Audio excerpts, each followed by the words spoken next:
O caixão de mogno descansava no altar da igreja de San Andrés, como um monumento à tragédia. Rodeado por arranjos de lírios brancos e velas tremulantes que projetavam sombras dançantes sobre a madeira polida, 200 enlutados enchiam os bancos antigos. Vestidos em diversos tons de preto, seus rostos marcados por aquele tipo particular de dor que surge quando se perde alguém jovem demais. O ar estava carregado com o aroma das flores e perfumes caros, sublinhado por algo mais pesado, algo que parecia uma incredulidade coletiva. No centro de tudo, naquele belo caixão que custava mais do que a maioria das pessoas ganha em um mês, jazia Rachel Morrison, 32 anos, professora do ensino fundamental, amiga devota, futura mãe. Morta. Eu me encontrava na terceira fila da frente, segurando um lenço que já havia encharcado 2 vezes, meu vestido preto parecendo apertado demais ao redor do peito, onde a dor havia se instalado como um peso físico. Meu nome é Claire Bennett, e a mulher naquele caixão não era apenas minha amiga. Era minha irmã em tudo o que importava, minha confidente desde que tínhamos 7 anos, minha parceira em cada aventura e desventura que a vida nos lançou durante 25 anos. 25 anos de amizade, de segredos sussurrados no escuro, de lágrimas secadas e risadas compartilhadas, de chamadas telefônicas noturnas que duravam até o amanhecer, e brunches de domingo onde resolvíamos todos os problemas do mundo com mimosas e panquecas. Tudo havia terminado agora, acabado nesta fria igreja de pedra, com seus tetos abobadados e vitrais que pareciam zombar da escuridão da ocasião, com suas coloridas representações de esperança e salvação. Rachel estava grávida quando morreu. 8 meses de gestação de uma menina que ela já havia chamado de Esperança. A bebê sobreviveu, nascida por cesariana de emergência, enquanto o corpo de sua mãe falhava ao seu redor. 1,8 kg de espírito lutador na unidade de terapia intensiva neonatal, completamente inconsciente de que nunca conheceria a mulher que a havia amado tão ferozmente, que havia cantado para ela através das paredes de seu ventre, que havia passado horas escolhendo o tom perfeito de amarelo para as paredes do quarto do bebê. Os médicos chamaram isso de complicações.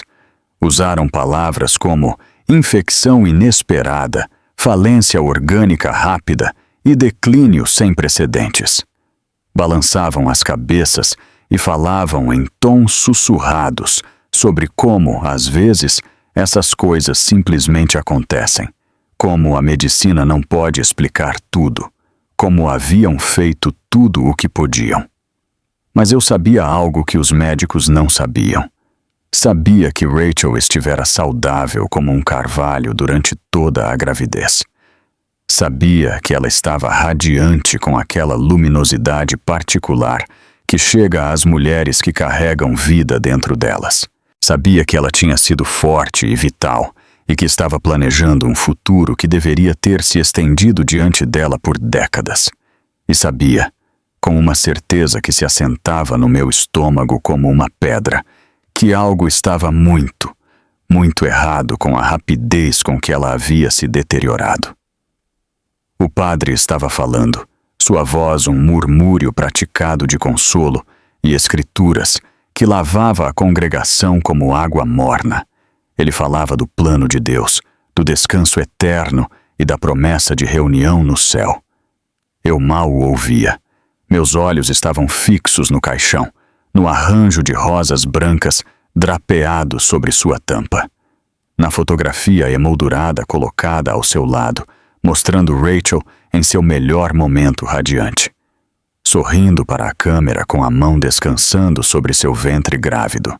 Foi então que as pesadas portas de madeira no fundo da igreja se abriram de golpe. O som ressoou pelo santuário como um tiro, cortando as gentis palavras do padre e fazendo com que cada cabeça no local se voltasse para a fonte da interrupção.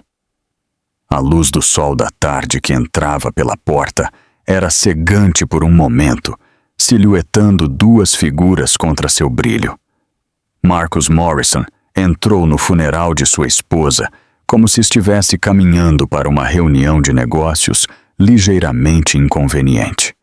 Usava um terno cinza-carvão que provavelmente custava $3.000, seu cabelo escuro perfeitamente penteado, sua mandíbula firme com a confiança casual de um homem a quem nunca, em seus 35 anos de vida na Terra, disseram que não podia ter exatamente o que queria.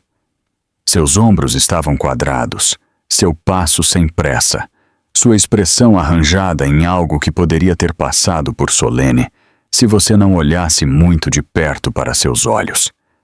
Mas não foi Marcus quem fez toda a congregação arfar em uníssono. Foi a mulher ao seu lado. Jessica Crane entrou naquele funeral, segurando a mão de Marcus como se tivesse todo o direito de estar ali, como se pertencesse ao lado dele, como se não fosse a outra mulher, a amante, a destruidora de lares que estivera dormindo com o marido de outra mulher, enquanto essa mulher carregava seu filho. Ela tinha 28 anos, loira daquela maneira cara com reflexos que requer horas em uma cadeira de salão, bonita da maneira manufaturada que fala de personal trainers, dietas cuidadosas e uma rotina de cuidados com a pele que custa mais do que as parcelas do carro de algumas pessoas. Seu vestido preto era de grife, provavelmente Valentino, cortado para mostrar sua figura enquanto mantinha a aparência de modéstia apropriada para um funeral. Seus saltos eram Louboutins de sola vermelha que estalavam contra o chão de mármore a cada passo, um som obsceno no silêncio sagrado da igreja. Observei-a caminhar por aquele corredor central de braços dados com o marido da minha melhor amiga morta e senti algo dentro de mim virar gelo. Atrás de mim, ouvi a mãe de Rachel fazer um som que nunca esquecerei. Betty Johnson tinha 61 anos, uma mulher pequena tornada ainda menor pelas dificuldades da vida, que havia trabalhado turnos duplos em um restaurante de caminhoneiros na zona rural do Tennessee por 30 anos apenas para dar à sua filha uma chance de algo melhor. Havia dirigido 14 horas seguidas para estar neste funeral, provavelmente no mesmo antigo Honda Civic que tinha desde que Rachel estava no ensino médio. Havia enterrado sua própria mãe, seu marido e agora sua única filha, e através de tudo havia mantido uma dignidade e graça que humilhava a todos que a conheciam. Mas ver seu genro entrar no funeral de sua filha com a amante quebrou algo em Betty Johnson. Ela fez um som como um animal ferido, um gemido de pura angústia que cortou através dos sussurros e arfadas, e seus joelhos cederam. Eu a peguei antes que caísse no chão, envolvendo meus braços ao redor de seu corpo frágil, sentindo-a tremer com soluços que não podia controlar. Aqui está algo que aprendi naquele momento. Parada naquela igreja com meus braços ao redor de uma mãe aflita, enquanto o traidor de sua filha desfilava sua amante na frente do caixão. Quando alguém te mostra quem é em seu pior momento, no momento em que a decência humana básica deveria prevalecer sobre tudo o mais, acredite neles. Isso não era a dor, tornando Marcus cruel. Isso não era choque ou confusão, ou alguma tentativa equivocada de encontrar consolo. Este era Marcus Morrison, finalmente deixando cair a máscara que usara durante anos, finalmente mostrando seu verdadeiro rosto a todos que alguma vez lhe haviam dado o benefício da dúvida. Já vi o lixo se tirar sozinho antes. Já vi pessoas revelarem seus verdadeiros caracteres em momentos de crise, mas nunca na minha vida tinha visto alguém fazer isso em um terno de $3.000. No funeral de sua esposa grávida, com sua amante de braços dados, e um sorriso brincando nos cantos de sua boca, Marcos guiou Jessica para a primeira fila da igreja, para os assentos que haviam sido reservados para a família, para os lugares de honra diretamente em frente ao caixão, que continha a mulher a quem ele havia prometido amar e cuidar até que a morte os separasse. Sentou-se sem reconhecer Betty, sem sequer um olhar para a mulher que havia criado a esposa que ele acabava de enterrar. Jessica acomodou-se ao seu lado, cruzando as pernas na altura do tornozelo, como se estivesse em um almoço de caridade. Sua expressão cuidadosamente neutra, exceto pelo ligeiro curvar para cima nos cantos de seus lábios. Os sussurros começaram imediatamente, espalhando-se através dos bancos como fogo em grama seca. Vi telefones emergindo de bolsas e bolsos, apesar da solenidade da ocasião. Vi gente filmando abertamente, suas telas seguradas em ângulos que provavelmente achavam que eram sutis. Quando Marcos tomou seu assento, eu sabia que o escândalo já estava se tornando viral, espalhando-se através de plataformas de redes sociais, chats em grupo e redes de fofocas, enquanto o corpo de Rachel jazia frio em seu caixão a não mais de 6 metros de distância. O padre havia parado de falar.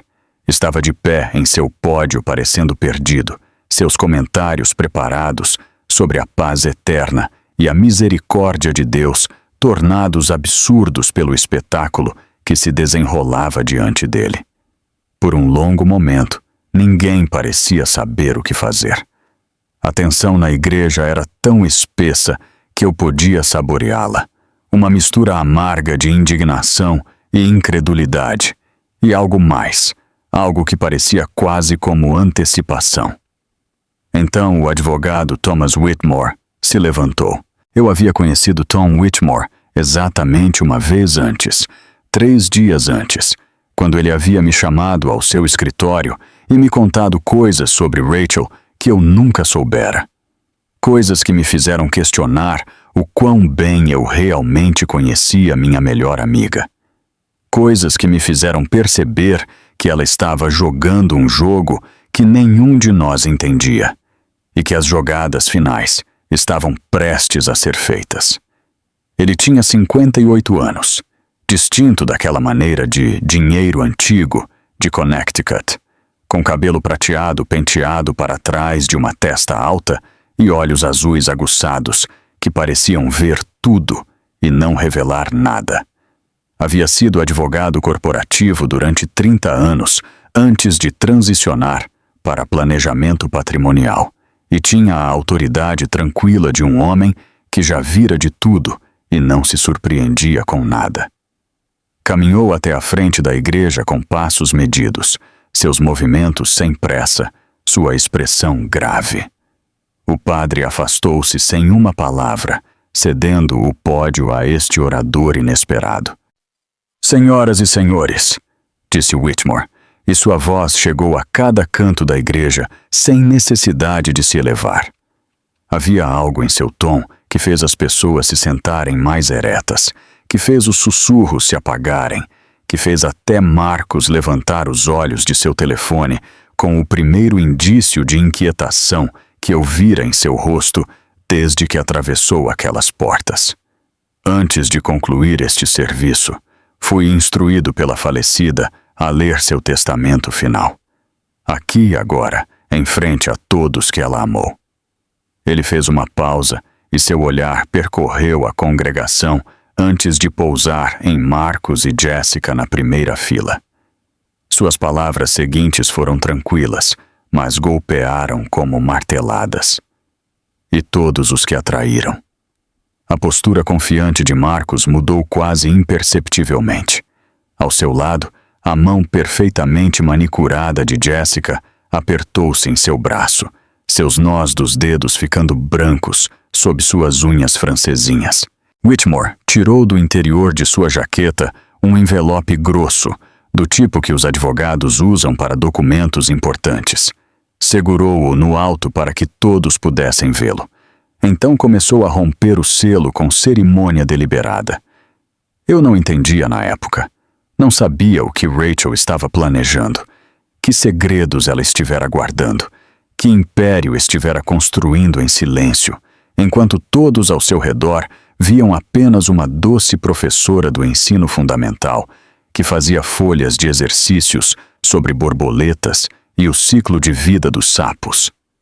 Mas, parada naquela igreja, vendo a cor drenar do rosto de Marcus Morrison, enquanto o advogado Whitmore se preparava para ler o testamento de sua esposa morta, comecei a entender algo importante. Rachel sabia. Ela sabia sobre a traição, sobre as mentiras, sobre tudo o que haviam feito com ela em segredo.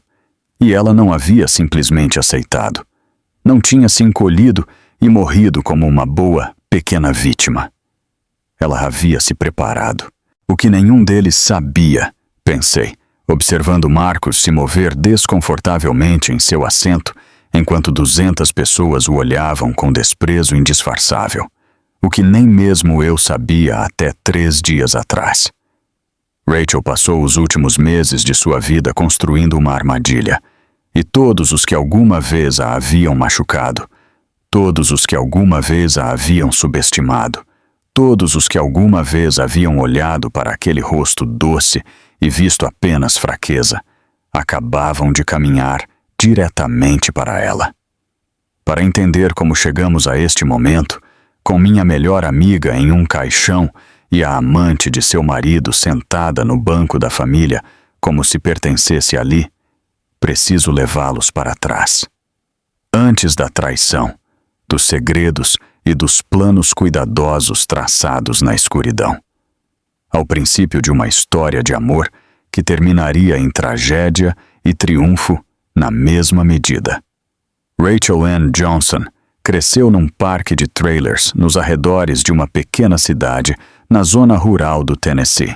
O tipo de lugar que não aparece na maioria dos mapas e do qual seus residentes estão sempre tentando escapar. Sua mãe, Betty, trabalhava em turnos duplos num restaurante de caminhoneiros, chegando em casa às 3 da manhã, cheirando a café e gordura. Seus pés inchados e suas costas doloridas, mas seu sorriso sempre pronto para sua garotinha. Não havia pai na foto. Betty nunca falava dele, e Rachel aprendeu cedo a não perguntar. O que Rachel tinha era inteligência. Uma inteligência feroz e ardente que seus professores reconheceram imediatamente, que a diferenciava das outras crianças em seu distrito escolar em dificuldades, que fazia os conselheiros escolares balançarem a cabeça com espanto e dizerem coisas como: essa menina poderia chegar longe se tivesse pelo menos meia chance. Betty Johnson estava determinada a dar à sua filha essa chance. Trabalhava turnos extras sempre que podia consegui-los. Pegava trabalhos secundários, limpando casas para as famílias ricas na parte bonita da cidade. Economizava cada centavo que não era absolutamente necessário para sobreviver, escondendo dinheiro em latas de café, debaixo de colchões e em uma conta poupança que nunca tocava. Não importava quão desesperadas as coisas ficassem. Quando Rachel tinha 17 anos, recebeu uma bolsa integral para a Universidade da Virgínia. Ela chorou quando recebeu a carta. Betty chorou também, parada na cozinha de seu minúsculo trailer com o futuro de sua filha em suas mãos.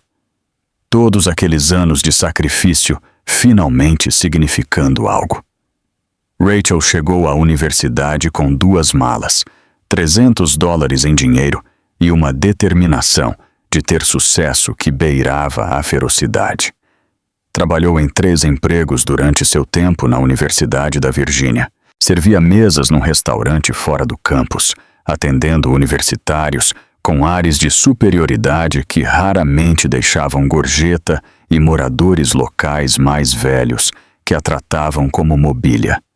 Dava aulas particulares a estudantes com dificuldades em economia e negócios, matérias que havia ensinado a si mesma com livros da biblioteca e cursos online. Limpava quartos de dormitórios nos fins de semana, esfregando banheiros e trocando lençóis para pessoas que nunca saberiam seu nome. E ainda assim, mantinha uma média perfeita de 4.0. Ainda assim, figurava na lista do reitor a cada semestre.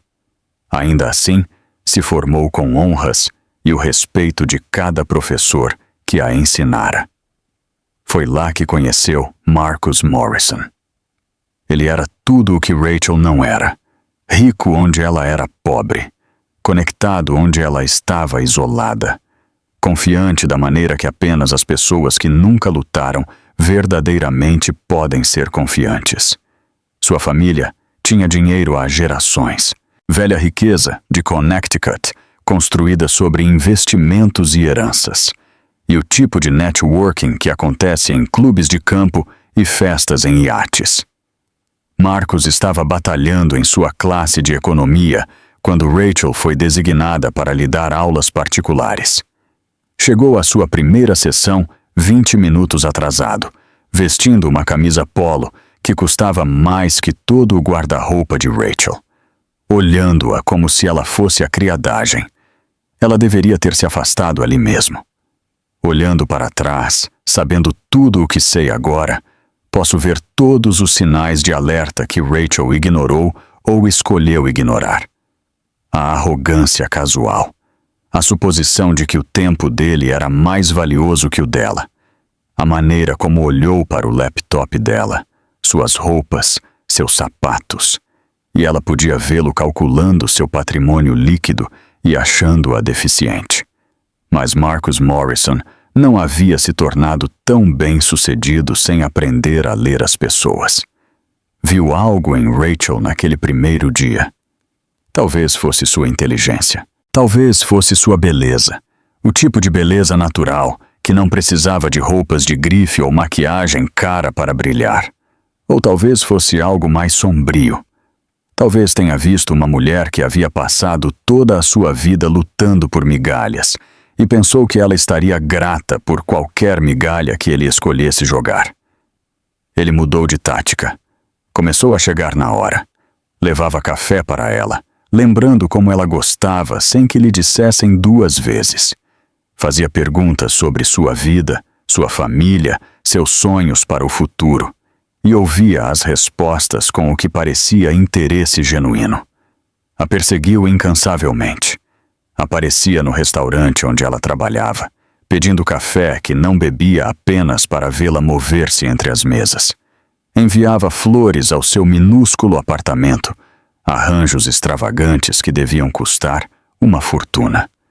Escrevia bilhetes que eram surpreendentemente doces para um garoto que nunca tinha tido que trabalhar por nada em sua vida privilegiada. Rachel resistiu no início. Não era estúpida. Sabia que vinham de mundos diferentes. Sabia que a família dele nunca aceitaria a filha de uma garçonete. Sabia que contos de fadas eram para crianças e finais felizes eram para pessoas que não tinham que se preocupar em pagar o aluguel. Mas Marcus era persistente e encantador, e muito, muito bom em dizer exatamente o que ela precisava ouvir. Nunca serei como essas pessoas, disse ele uma noite, quando ela finalmente admitiu por que o mantinha à distância. Os garotos ricos que menosprezam todos os outros. Esse não sou eu, Rachel. Eu te amo por quem você é, não apesar de onde você vem. Sua origem não me importa. Ela acreditou nele. Deus a ajude. Ela acreditou. Casaram-se 5 anos depois no clube de campo da família dele em Greenwich, Connecticut. Eu era a dama de honra, parada ao lado da minha melhor amiga num vestido que havia comprado em liquidação e ajustado eu mesma, vendo o rosto dela brilhar com uma felicidade que fazia meu coração doer de alegria por ela. Rachel fez seu próprio vestido de noiva. Você sabia? Ela o desenhou e costurou à mão durante 6 meses, porque Diana Morrison, a mãe de Marcus, recusou-se a pagar por um vestido para o que ela chamava de a criada. Lixo de trailer não merece usar Vera Wang, disse Diana, sem saber que eu estava logo na esquina, ouvindo cada palavra envenenada. Não importa quanto perfume você borrife, o lixo continua sendo lixo. Eu deveria ter contado a Rachel. Pensei naquele momento milhares de vezes desde então, reproduzindo-o em minha mente, perguntando-me se as coisas teriam sido diferentes se eu simplesmente tivesse aberto minha boca e dito a verdade. Mas ela parecia tão feliz naquele dia, parada no altar, em seu vestido feito à mão com flores no cabelo, dizendo votos a um homem que amava com todo o coração. Não consegui me obrigar a destruir aquilo. Talvez isso me faça uma covarde. Talvez me faça cúmplice de tudo o que se seguiu. Tive muito tempo para pensar nisso, e ainda não sei a resposta. A recepção do casamento foi bonita e terrível na mesma medida. Bonita porque Rachel estava radiante, porque o lugar era impressionante, porque por algumas horas parecia que o amor realmente podia conquistar todas as diferenças entre duas pessoas de mundos opostos. Terrível, porque vi Diana Morrison trabalhar a sala, sussurrando veneno em cada ouvido, garantindo que todos soubessem exatamente o que ela pensava de sua nova nora. Dê 5 anos a ela, ouvi Diana dizer a uma mulher coberta de diamantes, sua voz chegando longe o suficiente para que eu a captasse. Parque de trailers é parque de trailers. A novidade vai desaparecer, e Marcos lembrará o que foi ensinado a valorizar. 5 anos. Essa foi a previsão de Diana. Errou por 3. Os primeiros 2 anos do casamento foram bons, pelo menos na superfície. Rachel e Marcus mudaram-se para um belo apartamento no Upper East Side de Manhattan. Ele começou a trabalhar numa prestigiosa firma de banco de investimento. Ela conseguiu um emprego ensinando a 3ª série numa escola particular da cidade, moldando mentes jovens e chegando em casa com histórias sobre seus alunos que faziam todo o seu rosto se iluminar. Então, Rachel descobriu o vício em jogos de Marcus. Ele havia perdido $50 mil num cassino em Atlantic City. $50 mil num único fim de semana. Dinheiro que não tinham, dinheiro que ele havia pedido emprestado contra seus cartões de crédito conjuntos, e um empréstimo que havia feito em nome de ambos, sem contar a ela. Ele chorou quando ela o confrontou. Lágrimas reais, ou pelo menos pareciam. Caiu de joelhos na sala e implorou perdão, jurando que foi um erro único, prometendo que nunca voltaria a acontecer. Dizendo todas as coisas que as pessoas dizem quando são pegas e estão desesperadas, e ainda não estão prontas para mudar. Rachel usou sua herança para pagar as dívidas dele. Sua avó havia trabalhado como governanta durante 50 anos, limpando banheiros e esfregando chãos para famílias ricas que provavelmente nunca aprenderam seu nome. Quando morreu, deixou para Rachel $50 mil. Cada centavo que havia conseguido economizar em meio século de trabalho exaustivo.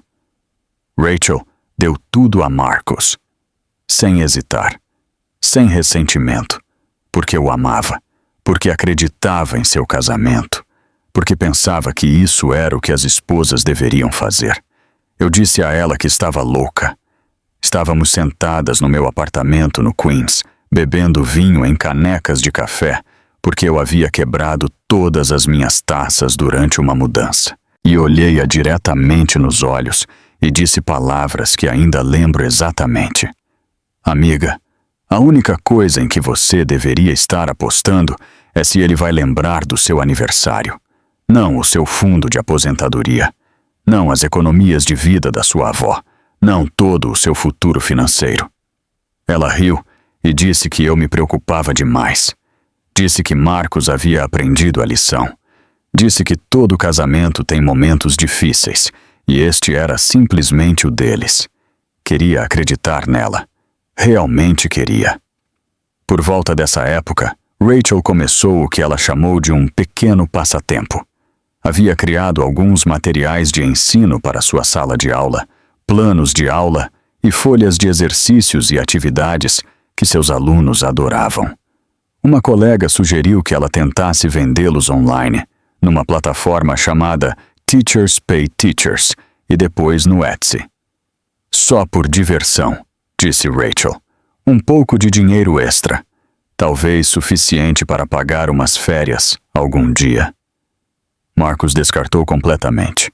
Chegou em casa um dia, enquanto Rachel estava trabalhando em seu laptop, desenhando uma unidade sobre borboletas e ciclos de vida, e olhou por cima do ombro dela com um sorriso zombeteiro que fez meus punhos se fecharem quando Rachel me contou sobre isso depois. Isso é adorável, querida, disse ele. Fique com o ensino. Deixe os assuntos de negócios para mim. Rachel sorriu, assentiu e voltou ao seu trabalho. Mas eu conhecia minha melhor amiga. Conhecia-a melhor que ninguém no mundo, ou pelo menos pensava isso. E vi algo em seus olhos quando me contou essa história. Um lampejo de algo que nunca havia visto antes. Não dor, não decepção, não resignação. Algo mais afiado, algo frio, algo que parecia quase como cálculo. Olhando para trás, acredito que esse foi o momento em que tudo mudou. O momento em que Rachel deixou de ser a garota ingênua do Tennessee, que acreditava em contos de fadas, e começou a se tornar algo completamente diferente. Algo paciente, algo estratégico, algo perigoso. Mas não entendi isso na época. Não vi o que realmente estava acontecendo por trás do sorriso doce e do comportamento gentil da minha melhor amiga. Pensei que ela estava lidando com a situação. Pensei que estava se ajustando. Pensei que estava fazendo o que as mulheres têm feito há séculos quando se encontram presas em casamentos difíceis sem uma saída clara. Não tinha ideia de que ela estava construindo um império. Os anos passaram com a enganosa tranquilidade de águas profundas que ocultam correntes mortais. Na superfície, Rachel Morrison era o epítome da esposa perfeita. Organizava jantares para os sócios de Marcus, preparava coquetéis impecáveis, sorria nas festas da empresa com a graça de alguém nascida para aquele papel. Ninguém suspeitava que, sob essa fachada de domesticidade, brilhava uma mente que estava superando a todos na sala. Todas as manhãs, Rachel levantava às 4:30, antes que Marcus sequer pensasse em abrir os olhos. Nessas horas silenciosas do amanhecer, enquanto o apartamento de Manhattan dormia e a cidade mal começava a despertar, ela trabalhava. Seus dedos voavam sobre o teclado de um laptop que Marcus não sabia que existia, guardado num compartimento secreto de seu armário, atrás de caixas de sapatos que ele nunca se daria ao trabalho de verificar. O que havia começado como folhas de exercícios sobre borboletas havia se transformado em algo exponencialmente maior. Rachel não apenas vendia materiais de ensino, havia construído uma plataforma completa. EduSpark Digital começou como um site modesto, onde professores podiam trocar recursos. No segundo ano de operação, já tinha 50.000 usuários registrados. No terceiro, havia licenciado conteúdo para 3 distritos escolares estaduais. No quarto, empresas de treinamento corporativo batiam à sua porta. Ela aprendeu tudo: código de programação, com tutoriais gratuitos online. Marketing digital, assistindo a vídeos às 2:00. Negociação de contratos, lendo livros que pedia emprestados da biblioteca pública. Estruturas legais, consultando com Tom Whitmore, o velho amigo de sua mãe, que se tornara seu consultor de confiança e o arquiteto de seu anonimato empresarial. Tom fora fundamental desde o início. Você precisa de proteção, ele lhe dissera em sua primeira reunião séria, há 6 anos, quando Rachel lhe confessou suas suspeitas sobre a verdadeira natureza de Marcus. Se algum dia isso for descoberto, se ele souber, você precisa que tudo esteja blindado legalmente. Estabeleceram a empresa em Delaware, um estado conhecido por sua proteção à privacidade empresarial. Colocaram-na num fundo fiduciário irrevogável, estruturado de tal maneira que Marcus não tinha nenhum direito legal sobre ela. Rachel nunca usou dinheiro do casamento para financiar seu crescimento. Cada centavo de investimento vinha dos lucros do próprio negócio, reinvestidos meticulosamente.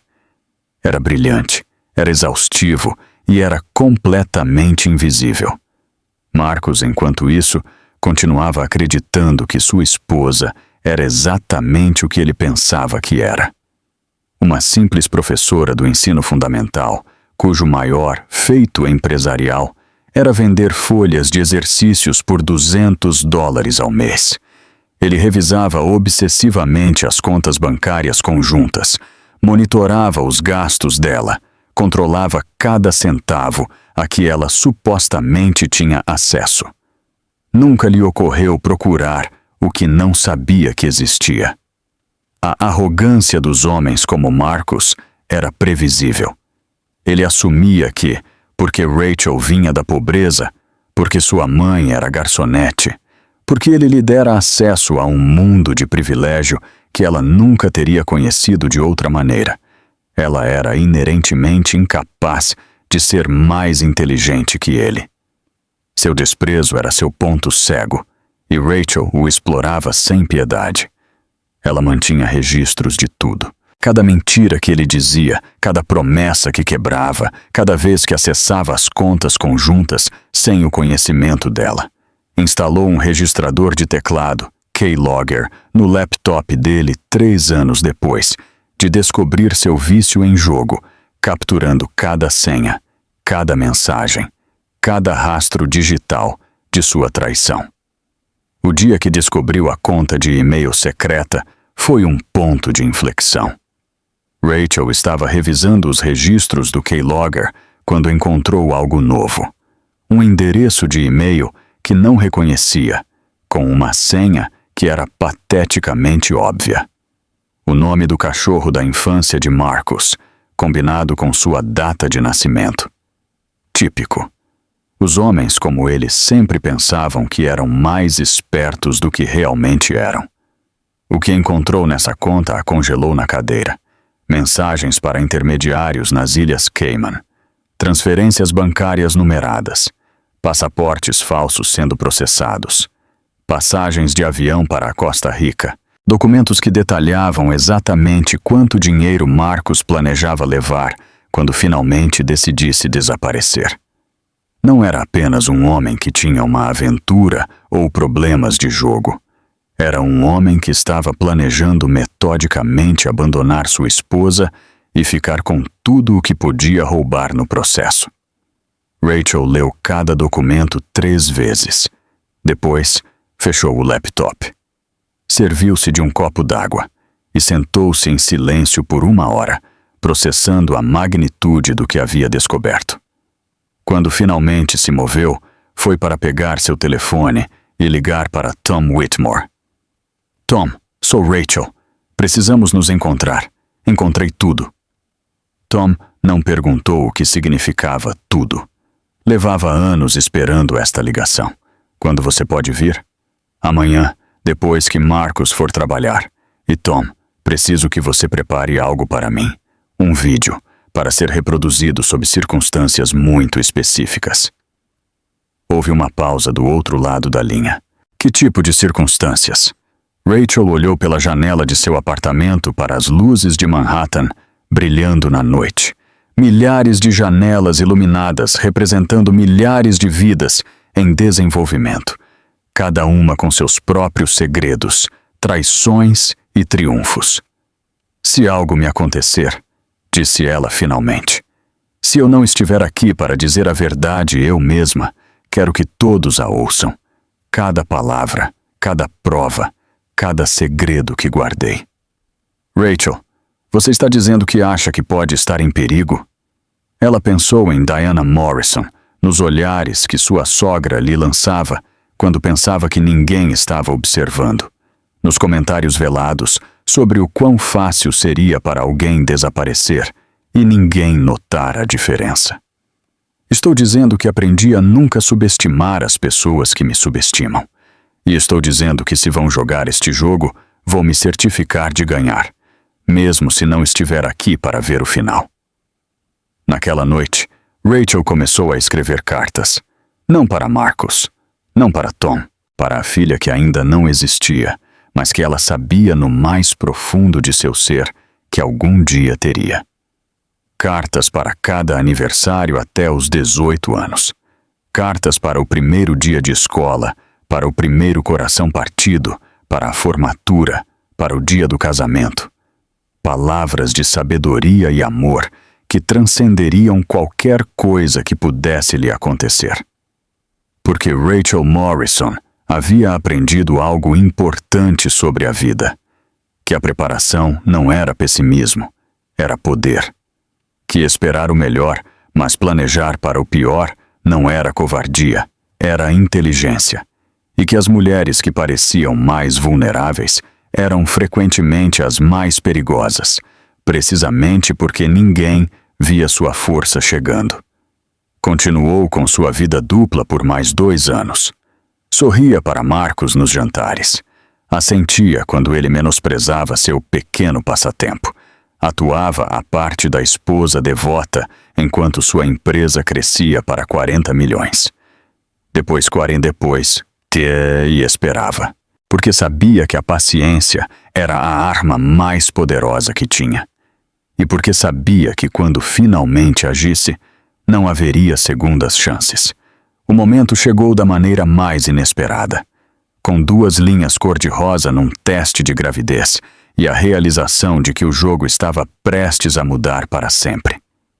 6 meses antes do funeral, Rachel estava resplandecente com aquele brilho que só as futuras mães possuem. Seu ventre havia se tornado uma curva perfeita sob seus vestidos de maternidade. E havia algo em seus olhos que irradiava uma paz que eu nunca vira antes. Pela primeira vez em anos, parecia genuinamente feliz.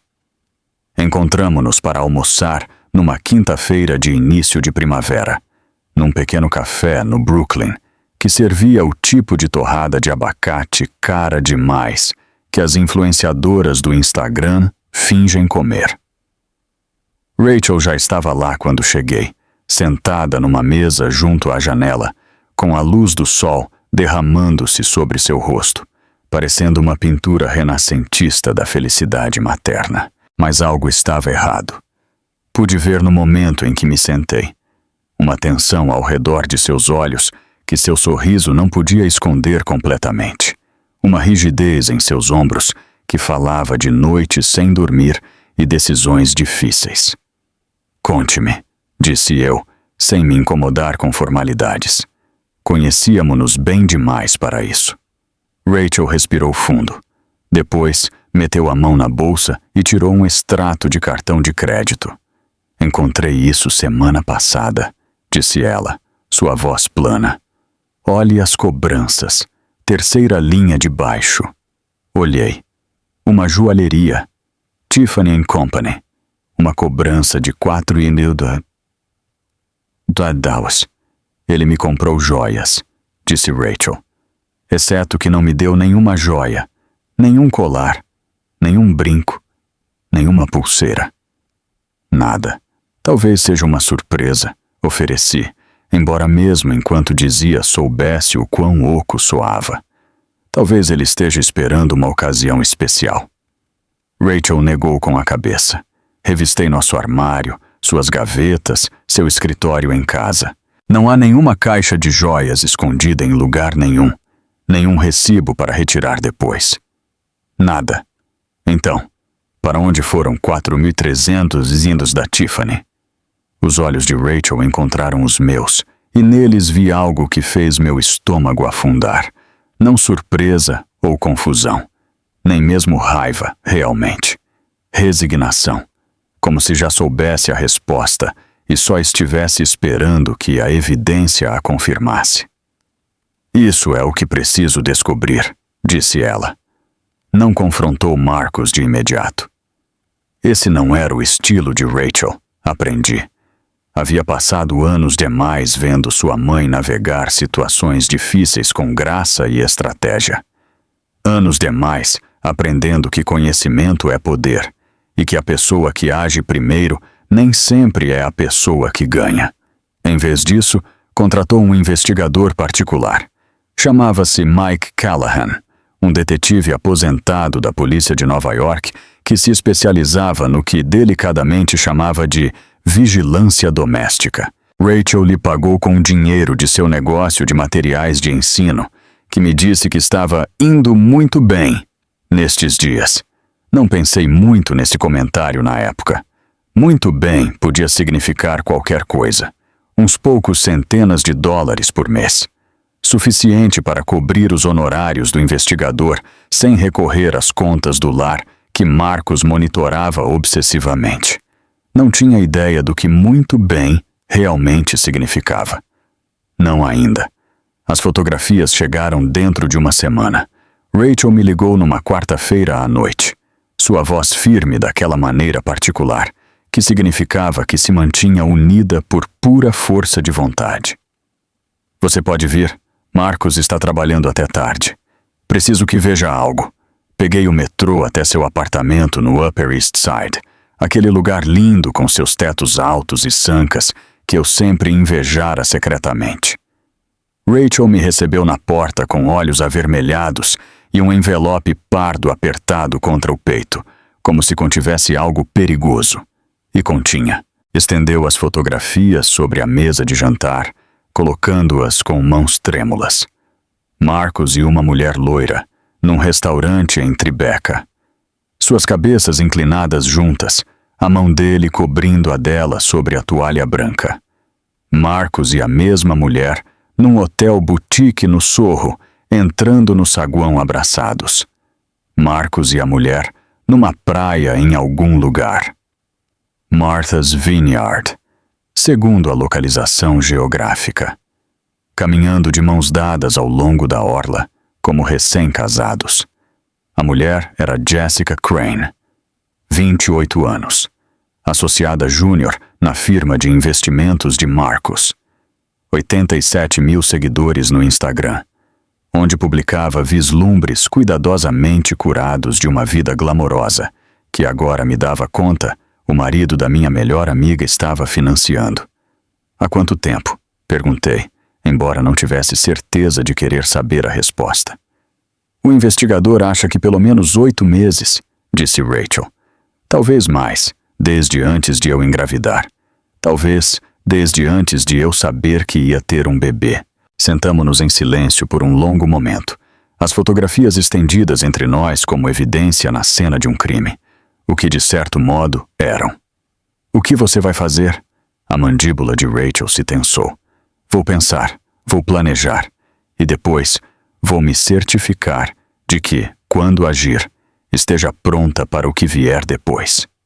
Uma semana depois, Rachel confrontou Marcus. Estavam parados na cozinha de seu belo apartamento. Rachel estava calma, controlada, segurando as fotografias na mão e fazendo uma pergunta simples. Há quanto tempo isso está acontecendo? Marcus não negou. Não se desculpou. Não caiu de joelhos e implorou perdão como havia feito quando ela descobriu suas apostas. Em vez disso, atacou. Você tem sido chata desde que engravidou, disse ele, e cada palavra caiu como uma bofetada. Tudo o que você fala é do bebê. Cores do quarto. Pediatras. Que carrinho comprar? É exaustivo, Rachel. Venho para casa do trabalho e preciso de alguém que realmente possa ter uma conversa sobre algo que não sejam sintomas de gravidez. Rachel ficou ali, 6 meses grávida, uma mão cobrindo instintivamente seu ventre, absorvendo cada palavra. Jessica entende a pressão sob a qual estou, continuou Marcus. Ela aprecia o que faço. Não me repreende por chegar tarde para jantar ou passar tempo demais no escritório. É compreensiva. É excitante. É tudo o que você costumava ser antes de se transformar nesta incubadora. Incubadora. Chamou sua esposa grávida de incubadora, tão casualmente como poderia comentar sobre o clima. Mas Marcos não havia terminado. A crueldade havia estado se acumulando durante anos, parecia, contida por qualquer fina aparência de decência que ele vinha mantendo. Agora saía como veneno de um recipiente quebrado. O que você vai fazer a respeito de qualquer forma? Me deixar? Com que dinheiro? Você não tem nada, Rachel. Nada sem mim. Esse salário de professora não cobriria o aluguel de uma kitnet nesta cidade. Seu pequeno negócio de artesanato vendendo planos de aula? Por favor, isso é um passatempo, não uma renda. Aproximou-se mais, pairando sobre ela, usando sua altura como uma arma. Sua mãe era garçonete num restaurante de caminhoneiros e você é igual a ela. Uma ninguém. Um caso de caridade. Te tirei daquele parque de trailers e te dei uma vida que você nunca poderia ter conseguido sozinha. Tudo o que você tem, tudo o que você é por minha causa. Sua voz baixou para um sussurro que era de alguma maneira mais ameaçador do que se tivesse gritado. Se tentar se divorciar de mim, eu te destruirei. Ficarei com este apartamento. Ficarei com nossas contas bancárias. Ficarei com o bebê. Minha família tem os melhores advogados de Nova York. Advogados que trabalharam para os Morrison desde antes de você nascer. Sua família não tem nada. Sem dinheiro, sem conexões, sem poder. Você passará anos brigando comigo na corte e no final terá perdido tudo. Estará exatamente onde começou. Arruinada, sozinha, vivendo em algum apartamento caindo aos pedaços com nossa filha nos fins de semana. Se tiver sorte, é isso que você quer? É essa a vida que quer para nossa filha? Rachel não respondeu. Não podia. Sua voz a havia abandonado, roubada pela magnitude de sua crueldade, pela realização de que o homem com quem se havia casado, o homem que havia amado e por quem se havia sacrificado e no qual havia acreditado, nunca havia existido de verdade. Naquela noite, depois que Marcos saiu para encontrar Jessica, Rachel dirigiu até um estacionamento na Quinta Avenida. Sentou-se em seu carro por 2 horas e chorou até que não lhe restasse nada. Até que seus olhos estivessem inchados, sua garganta em carne viva e suas mãos com cãibras de agarrar o volante. Ela me ligou daquele estacionamento, soluçando tão forte que eu mal podia entendê-la. Queria dirigir até Manhattan imediatamente, abraçá-la, dizer-lhe que tudo ficaria bem. Mas ela não me deixou ir. Disse que precisava pensar. Disse que precisava descobrir o que fazer a seguir. Aqui está algo que aprendi naquele dia, algo que ficou comigo desde então. Quando um homem te diz que você não é nada sem ele, não está te ameaçando, está confessando. Está dizendo seu maior medo, o que o mantém acordado à noite, a verdade que não pode suportar enfrentar. Está aterrorizado de que você perceba que ele não é nada sem você. Que todo o seu poder, dinheiro e conexões não significam nada se você decidir ir embora. Que ele construiu todo o seu senso de autoestima mantendo você pequena. E se alguma vez você se erguesse em sua altura completa, ele seria revelado como o homenzinho patético e inseguro que sempre foi. Rachel enxugou as lágrimas depois dessas 2 horas no estacionamento. Pegou seu telefone e ligou para um número que eu nunca tinha ouvido antes. Tom, disse, sua voz firme agora, fria de uma maneira que fez algo mudar no meu peito quando ela me contou sobre isso depois. Sou Rachel. Acho que é hora. Coloque tudo em movimento. Foi então que soube a verdade sobre minha melhor amiga. A verdade que ela estivera escondendo durante 6 anos, construindo em silêncio, enquanto todos ao seu redor viam apenas uma doce professora que vendia folhas de exercícios sobre borboletas. Seu negócio de materiais de ensino não era um passatempo. Não era algo que pagava as férias ocasionais ou um jantar chique. Era uma empresa de 47 milhões de dólares. EduSpark Digital, a maior plataforma independente de recursos para professores dos Estados Unidos. Centenas de milhares de assinantes. Parcerias com distritos escolares em todo o país. Fluxos de receita de assinaturas, licenças e programas de treinamento corporativo. Rachel havia construído tudo sozinha, peça por peça, trabalhando madrugadas e noites, enquanto Marcus pensava que estava corrigindo trabalhos ou planejando aulas.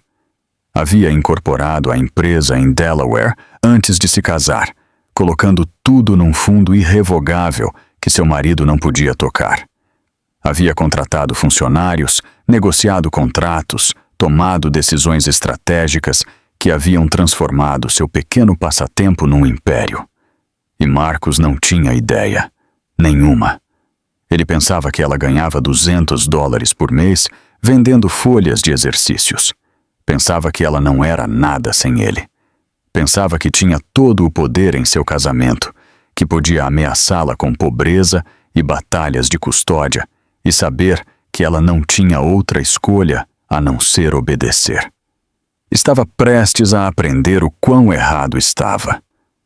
Rachel se reuniu com o advogado Thomas Whitmore 3 dias depois da confrontação com Marcus, num pequeno café no Brooklyn, que ela escolheu especificamente porque ninguém de seu círculo social, do Upper East Side, jamais poria os pés ali.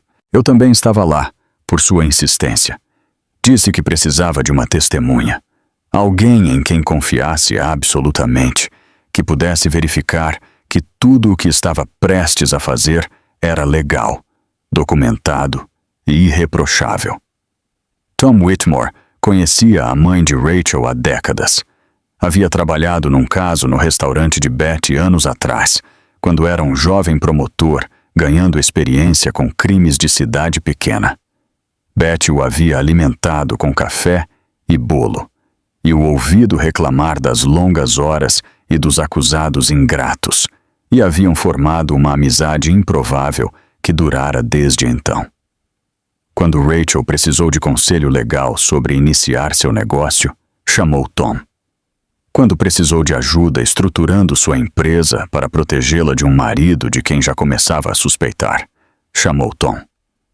Quando percebeu que seu casamento estava construído sobre mentiras e precisava proteger a si mesma e a sua futura filha, chamou Tom. Ele estendeu os documentos sobre a mesa do café, com a eficiência praticada de um homem que havia feito esse tipo de coisa milhares de vezes antes. Ainda assim, pude ver o brilho de satisfação em seus olhos enquanto explicava o que Rachel havia construído. A empresa está num fundo irrevogável, disse ele, mantendo a voz baixa apesar da privacidade de nosso canto. Foi estabelecida antes do seu casamento, financiada inteiramente com dinheiro que você ganhou sozinha. Marcus não tem nenhum direito legal sobre nada, não pode acessá-la, não pode dissolvê-la, nem sequer pode saber dela, a menos que você escolha contar. Tocou outro documento. Esta é a documentação do comportamento dele. Dívidas de jogo, manipulação financeira, evidência da aventura, incluindo datas, locais e prova fotográfica. Cada mentira que ele te disse, cada promessa que quebrou, cada vez que acessou suas contas conjuntas sem seu conhecimento ou consentimento. Olhei fixamente para a pilha de papéis, o volume de evidência que minha melhor amiga havia compilado sem que nenhum de nós suspeitasse de nada. Há quanto tempo você está reunindo isso? 6 anos, disse Rachel calmamente. Desde a primeira vez que o peguei apostando. Soube então que algo estava errado, mesmo se não quisesse admitir para mim mesma. Então comecei a manter registros, por precaução. Havia estado casada durante 8 anos, e durante 6 deles havia estado quieta e metodicamente construindo um caso contra seu próprio marido. Planejando para um dia que esperava que nunca chegasse, mas para o qual era inteligente demais para não se preparar. "O que acontece agora?" perguntei. "Agora esperamos", disse Tom. "Rachel precisa ter o bebê em segurança. Precisamos garantir que os interesses da menina estejam protegidos antes de fazer qualquer movimento. E precisamos garantir que, quando agirmos, Marcos não tenha nenhuma rota de fuga, sem ativos ocultos, sem brechas legais, sem maneira de virar isso contra Rachel." Rachel assentiu, sua mão descansando sobre seu ventre grávido. "E há algo mais que descobri, algo que muda tudo." Nos contou sobre o plano da Costa Rica. Marcos estava se preparando para liquidar suas contas conjuntas depois que o bebê nascesse. Já havia comprado passagens de avião para ele e Jessica. Iba tomar tudo o que pudesse e desaparecer para um país sem tratado de extradição, deixando Rachel com nada mais que um recém-nascido e uma montanha de dívidas. "Ele tem transferido dinheiro lentamente durante meses", disse Rachel. "Quantias pequenas que não ativariam nenhum alerta. Só o peguei porque estive vigiando nossas contas como um falcão." Sorriu então, e não era um sorriso amável. Era o sorriso de um jogador de xadrez que acaba de perceber que seu oponente caminhou direto para uma armadilha. "Ele não sabe que eu sei", disse ela. "Não tem ideia de que estive 10 passos à frente dele durante anos. Pensa que sou estúpida, pensa que sou fraca, pensa que não tenho opções. Esse vai ser seu maior erro." 3 eventos catastróficos aconteceram no lapso de 2 semanas, um após o outro, como peças de dominó caindo num padrão desenhado pela própria crueldade. Cada um foi devastador por si só. Juntos, quase destruíram tudo o que Rachel havia construído. A primeira catástrofe chegou sem aviso. Rachel estava na escola primária Jefferson, parada frente a uma sala cheia de pais durante uma conferência rotineira sobre o progresso de leitura de seus filhos.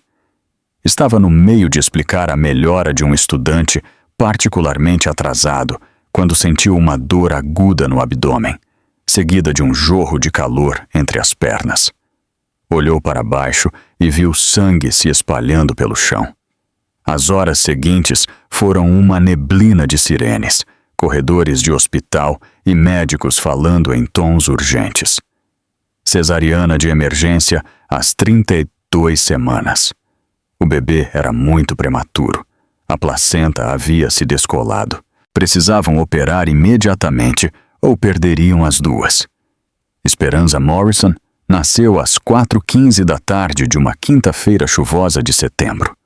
1,8 kg de espírito lutador, imediatamente levada para a unidade de terapia intensiva neonatal, onde tubos e monitores a manteriam viva enquanto seu minúsculo corpo aprendia a fazer o que a natureza não lhe dera tempo suficiente para preparar. Rachel sobreviveu à cirurgia. Apenas. Perdeu uma quantidade perigosa de sangue e sua pressão arterial caiu tanto que os médicos não tinham certeza se ela passaria a noite. Mas passou, porque Rachel nunca foi de desistir. Porque tinha muitos assuntos inacabados para se render agora. Despertou numa cama de hospital 3 dias depois, fraca como um gatinho, seu corpo uma sinfonia de dor e exaustão. A primeira coisa que perguntou foi sobre Esperanza. A segunda foi sobre seu telefone. Não podia executar seu plano de uma cama de hospital. Não podia se reunir com Tom Whitmore, ou monitorar as contas de Marcos, ou preparar os documentos legais que protegeriam sua filha. Cada dia que passava se recuperando era um dia em que Marcos poderia descobrir o que ela estivera construindo. Poderia encontrar alguma maneira de virar o jogo. Poderia escapar para a Costa Rica antes que ela pudesse detê-lo. Ela o via cada vez mais ansioso enquanto seu corpo se recusava a cooperar com o cronograma. Supunha-se que devia ser forte agora. Supunha-se que devia estar lutando. Em vez disso, estava presa numa cama de hospital, dependente de médicos, enfermeiras e um marido que visitava raramente e ficava brevemente. Essa foi a primeira catástrofe. A perda de tempo, de força, de controle. A segunda chegou 3 dias depois, na forma de uma visitante que Rachel não esperava. Diana Morrison chegou ao hospital com um buquê de flores e uma manta de cachemir para o bebê, vestida no tipo de elegância casual que provavelmente custava mais que meu salário mensal. Beijou a bochecha de Rachel com lábios que nunca haviam aprendido a formar afeto genuíno e se acomodou na cadeira ao lado da cama com o ar de quem pretendia ficar um pouco. "Vim ajudar", disse Diana, sua voz doce como anticongelante. "Marcos está tão ocupado com o trabalho e você precisa de alguém que cuide de você enquanto se recupera. Somos família, afinal." Rachel estava fraca demais para discutir, cansada demais para notar a maneira como os olhos de Diana revoluteavam para o telefone na mesa de cabeceira, para o laptop na bolsa junto à janela. Medicada demais para ver o predador rondando por trás da pele de cordeiro. Cheguei ao hospital naquela tarde para visitar Rachel, carregando uma sacola com seus biscoitos favoritos e um livro que pensei que ela poderia gostar.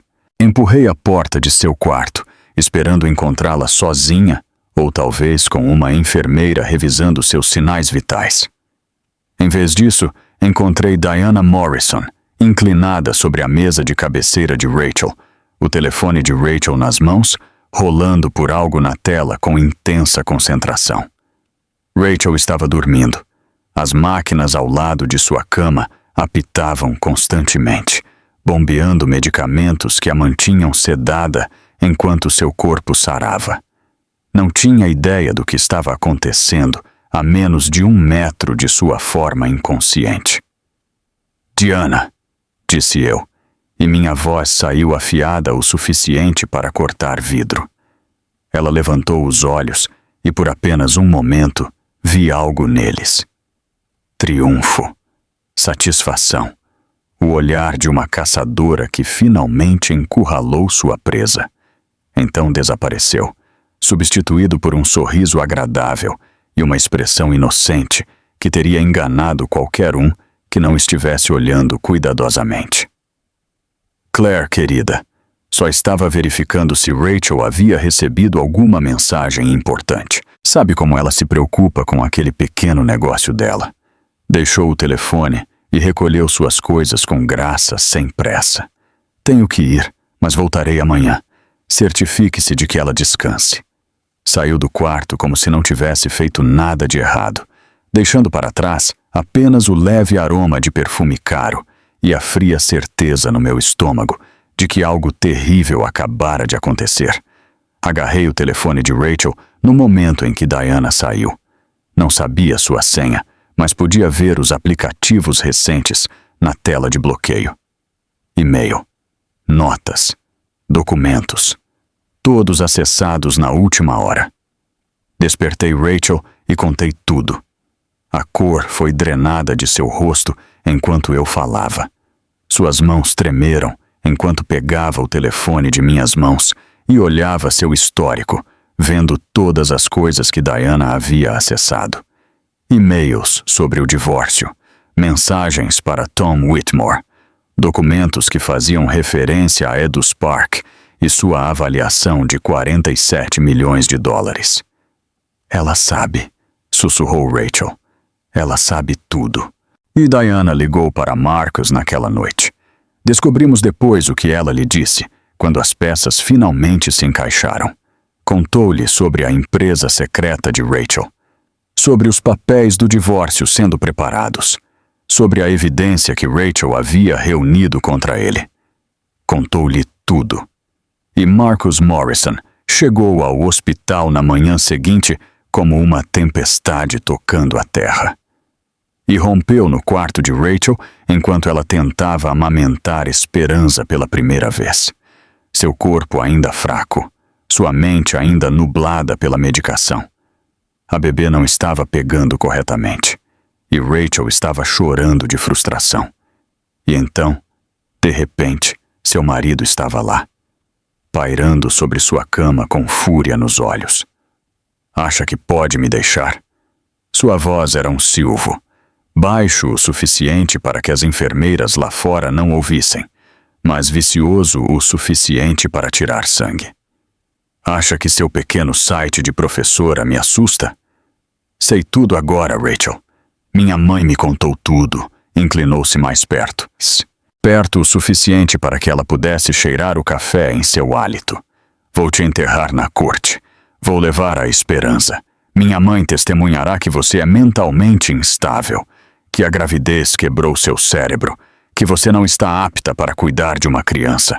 Nunca voltará a ver sua filha. A segurança do hospital o removeu 10 minutos depois, quando uma enfermeira ouviu Rachel chorar e veio investigar. Mas o dano estava feito. Todo o seu planejamento cuidadoso, toda a sua meticulosa preparação, toda a sua esperança de uma vitória limpa, destroçada pela espionagem de sua sogra e a fúria de seu marido. Soluçou durante horas depois que ele se foi.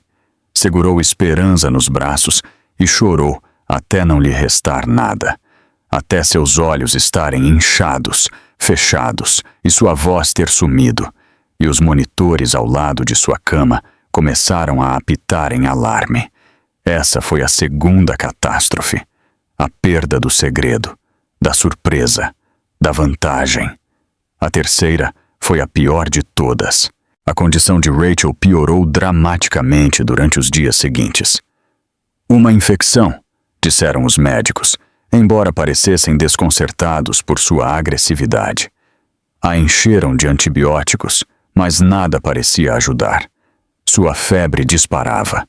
Seus órgãos mostravam sinais de estresse. Sua recuperação, que deveria ter sido constante, mudou de curso completamente. Notei algo durante as visitas de Diana. Vinha todos os dias agora, solícita e preocupada, trazendo chá de ervas de uma loja especial de bem-estar em Connecticut, que jurava que ajudaria Rachel a sarar mais rápido. É uma velha receita familiar, disse Diana, pressionando uma xícara fumegante nas mãos trêmulas de Rachel. Minha avó a usava. Minha mãe a usava. Tem propriedades curativas que você não encontrará em nenhuma farmácia.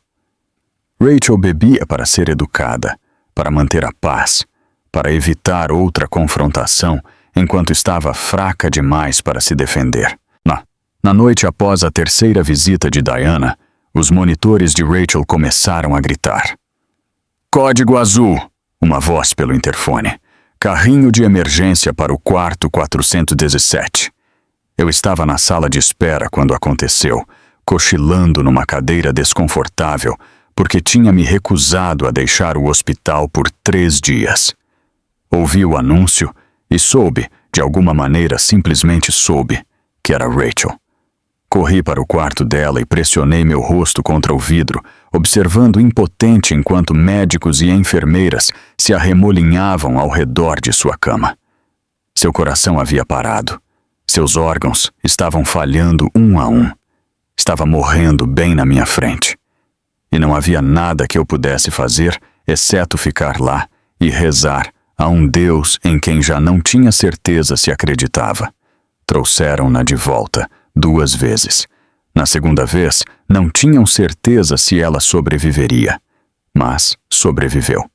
Sempre o fazia. Quando abri os olhos na manhã seguinte, eu estava sentada ao lado de sua cama, segurando sua mão como se pudesse fisicamente mantê-la atada a este mundo através de pura força de vontade. Ela me olhou com uma clareza que cortou através de toda a medicação e exaustão, e disse 3 palavras que mudaram tudo. Diana está me envenenando.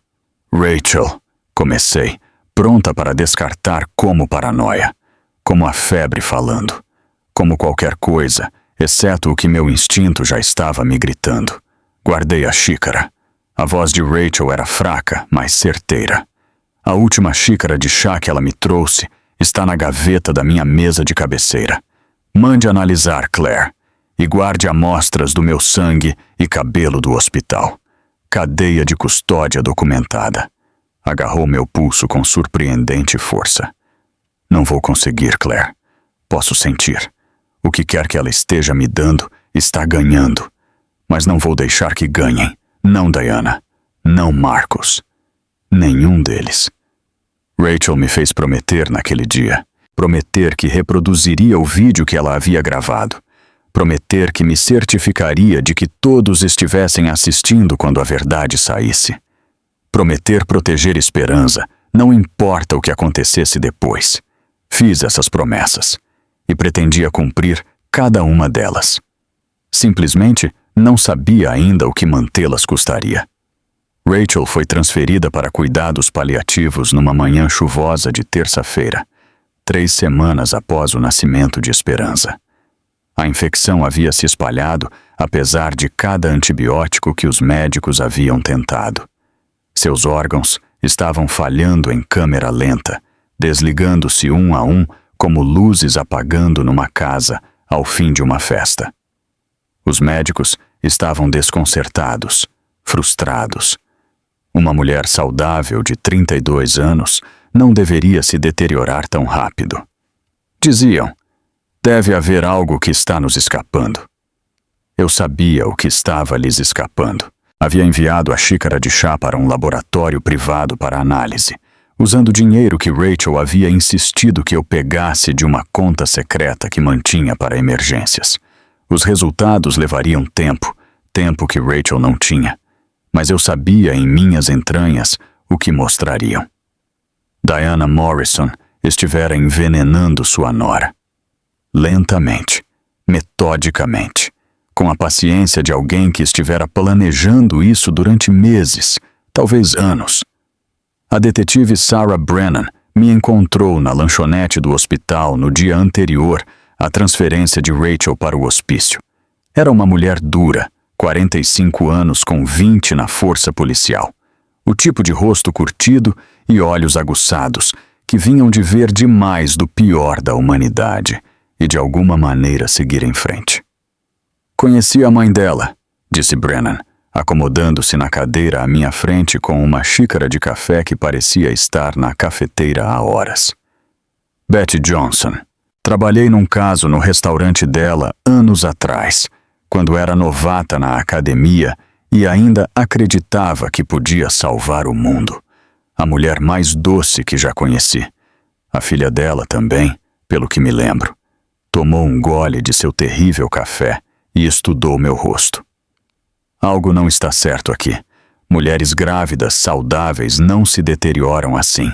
A equipe médica está coçando a cabeça, o que usualmente significa que há algo que não estão procurando porque não querem encontrar. O que você está dizendo? Estou dizendo que estou investigando, tranquilamente, extraoficialmente por enquanto, até que tenha algo sólido. Mas se você sabe algo, qualquer coisa que possa explicar por que uma jovem saudável está morrendo naquela cama de hospital lá em cima, agora seria o momento de me dizer. Contei-lhe sobre a xícara de chá, sobre as visitas de Diana e o chá de ervas, sobre a convicção de Rachel de que sua sogra a estava matando. Brennan ouviu sem interromper, sua expressão tornando-se mais sombria a cada palavra.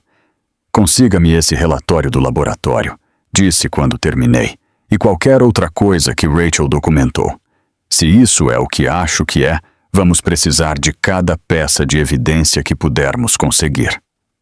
Os últimos dias de Rachel foram passados num quarto de hospício, com uma janela que dava para um jardim que ela estava fraca demais para visitar. A luz do sol da tarde entrava através do vidro, pintando tudo de dourado. As máquinas ao redor de sua cama apitavam suavemente, marcando um tempo que estava acabando.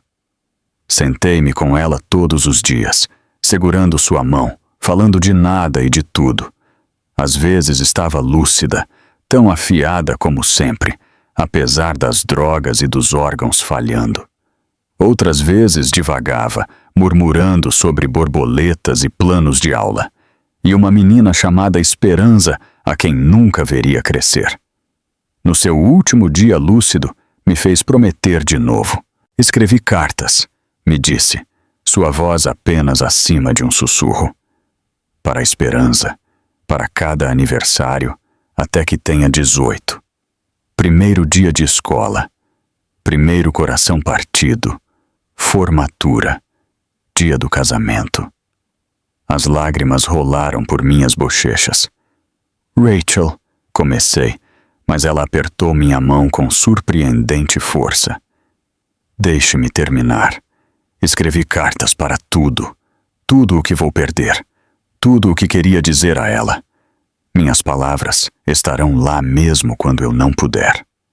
Tomou um fôlego trêmulo e escrevi algo mais. Para Marcos, para Jessica, para Diana, um tipo diferente de carta. O tipo que não poderão ignorar, ou descartar, ou fingir que nunca existiu. Sorriu então, fraca e triste, mas de alguma maneira ainda feroz. Eles pensam que estou morrendo fraca e quebrada. Pensam que ganharam, que se safaram, que a garota do parque de trailers finalmente recebeu o que merecia. Não tem ideia do que vem, Claire. Nenhuma ideia.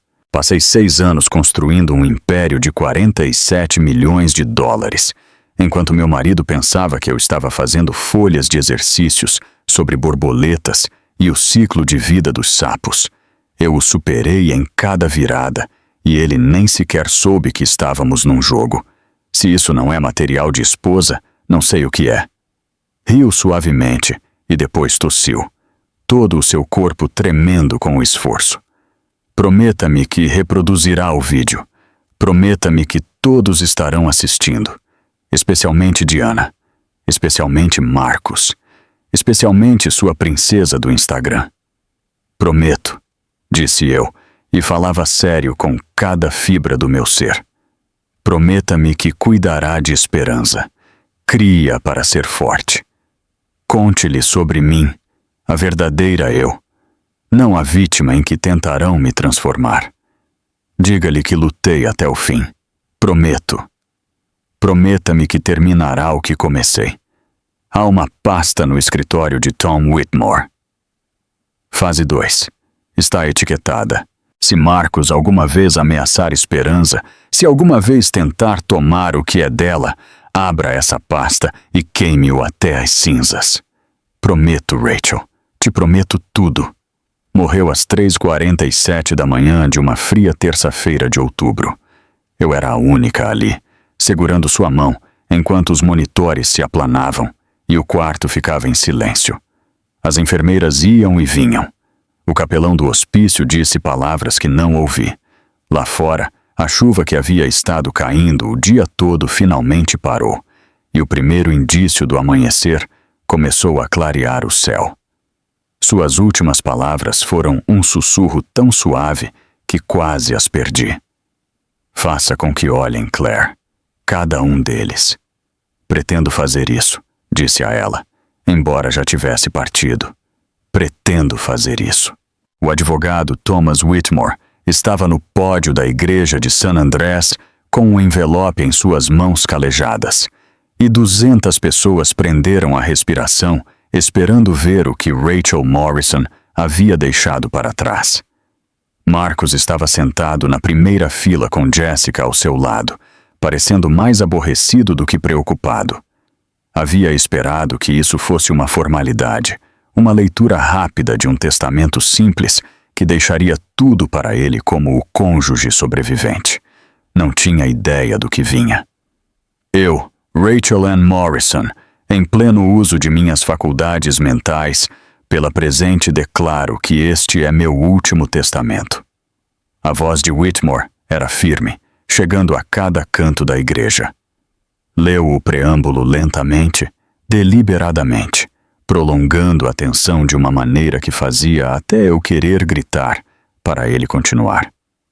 Então chegou a primeira revelação que mudou tudo.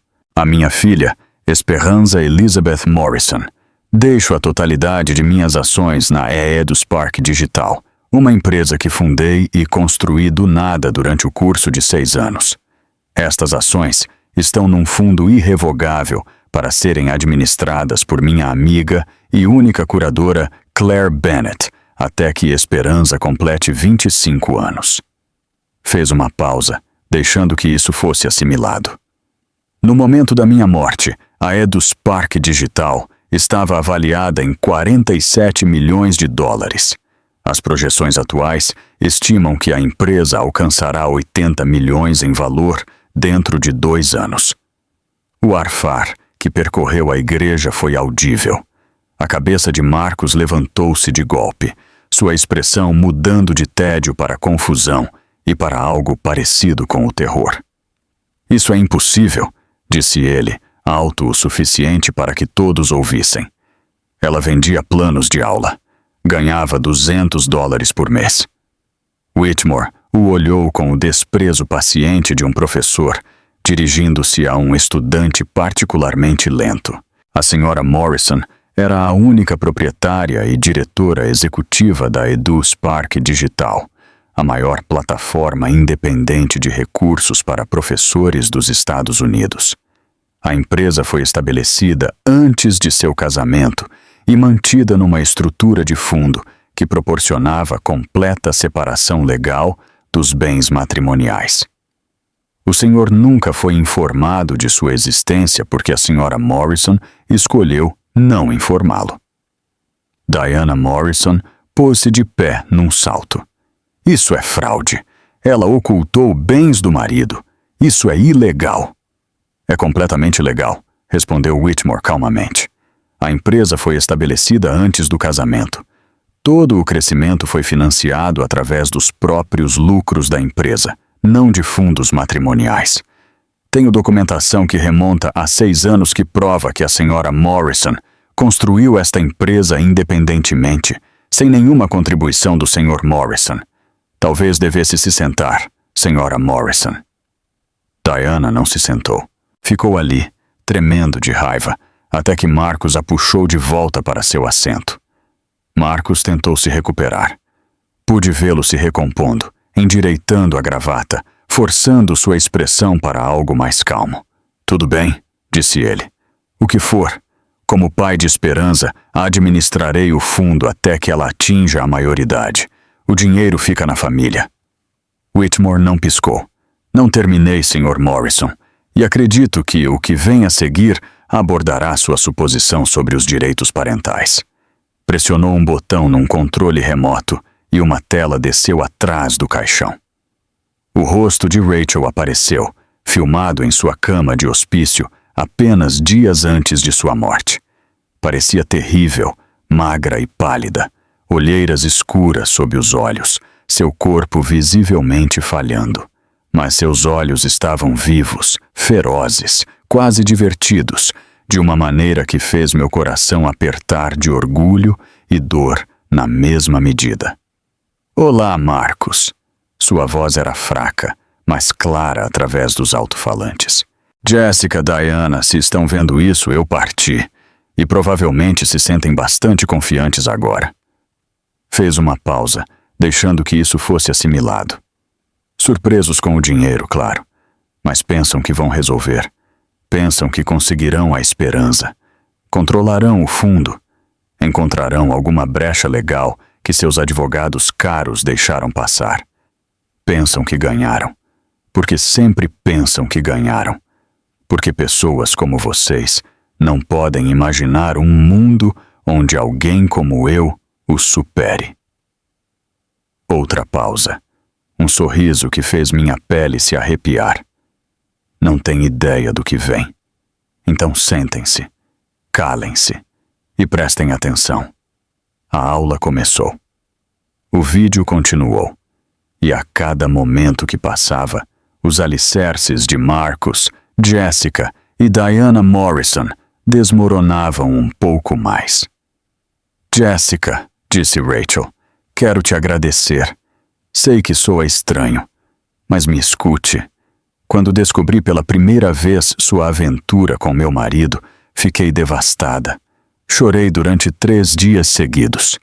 Pensei que minha vida tinha acabado, que tudo pelo que tinha trabalhado havia sido destruído por uma influenciadora do Instagram de 28 anos que não podia manter as mãos longe do marido de outra mulher. Fez uma pausa. E seu sorriso tornou-se afiado. Depois fiquei com raiva. E depois fiquei inteligente. E quando comecei a investigar os segredos de Marcus, realmente investigando, encontrei algo interessante sobre minha própria vida. Algo que nunca tinha me incomodado em investigar antes. Documentos apareceram na tela atrás dela. Resultados de testes de DNA com formato clínico e papel timbrado oficial. Marcus, Esperança não é sua filha. A igreja explodiu. As pessoas gritaram, arfaram, puseram-se de pé num salto. O rosto de Marcus ficou branco como papel, sua boca abrindo e fechando sem que saísse nenhum som. Eu também tive uma aventura, continuou Rachel, sua voz calma contra o caos. Uma vez, há 3 anos, logo depois que descobri sua primeira rodada de dívidas de jogo, aquelas que você jurou que foram um erro único, conheci alguém numa conferência de educação que me tratou com respeito, que me olhou como se eu fosse uma pessoa, não um troféu ou um caso de caridade, que realmente ouvia quando eu falava em vez de esperar sua vez de falar. Deu de ombros na tela. Não me orgulho disso. Fui criada para acreditar que os votos matrimoniais eram sagrados, mas também não sinto muito. O teste de DNA está anexo ao meu testamento, testemunhado e reconhecido em cartório. Você não tem nenhuma conexão biológica com Esperança, nenhum direito parental, nenhum direito legal de custódia. O homem que a gerou será contatado através do meu advogado, e a escolha de se envolver na vida dela será dele e da minha filha unicamente. Marcus parecia que ia vomitar. Ao seu lado, Jessica ficara muito quieta, a cor drenando de seu rosto cuidadosamente contornado. Agora, Diana, minha querida sogra. Diana estremeceu como se alguém a tivesse esbofeteado. Sua compostura se quebrou, mostrando algo feio por baixo. Detetive Brennan, disse Rachel, sei que a senhora está aqui. Pedi a Tom que a convidasse pessoalmente. Vi Brennan se mover entre a multidão, seu distintivo já visível, sua expressão com o vazio profissional de alguém que estivera esperando este momento. Acredito que Diana Morrison tem me envenenado, continuou Rachel, o chá de ervas que ela trouxe para meu quarto de hospital todos os dias. Guardei a última xícara. Atualmente está sendo retida como evidência pelo advogado Whitmore, com cadeia de custódia documentada. Diana tentou se levantar. Tentou mover-se para o corredor. Brennan chegou lá primeiro, bloqueando seu caminho com eficiência casual. Também guardei amostras do meu sangue e cabelo do hospital, disse Rachel. Também documentadas. Também em evidência. Os testes devem estar chegando a qualquer momento agora. Suspeito que mostrarão níveis elevados de tálio, um metal pesado que imita doenças naturais e é quase impossível de detectar sem testes específicos. A voz de Diana elevou-se a um guincho. Isso é loucura! Ela estava paranoica. A gravidez afetou sua mente. Nunca envenenei ninguém. Rachel na tela, como se tivesse antecipado exatamente esta resposta. Diana provavelmente dirá que eu estava mentalmente instável, paranoica, delirante. Mas fui uma estudante nota 10, uma acadêmica nacional de mérito. Construí uma empresa de 47 milhões de dólares, enquanto todos ao meu redor pensavam que eu estava fazendo folhas de exercício sobre borboletas. Isso soa como alguém que perdeu o contato com a realidade. A terceira revelação golpeou como um martelo. Marcus, vamos falar do seu trabalho. Especificamente, os 2 milhões de dólares em dívidas de jogo que você deve a algumas pessoas muito desagradáveis em Atlantic City e o desfalque que tem cometido na Morrison em associados para cobrir essas dívidas. Documentos apareceram na tela: registros bancários, transferências eletrônicas, comprovantes de apostas, um rastro de papel que serpenteava através de empresas de fachada e contas offshore.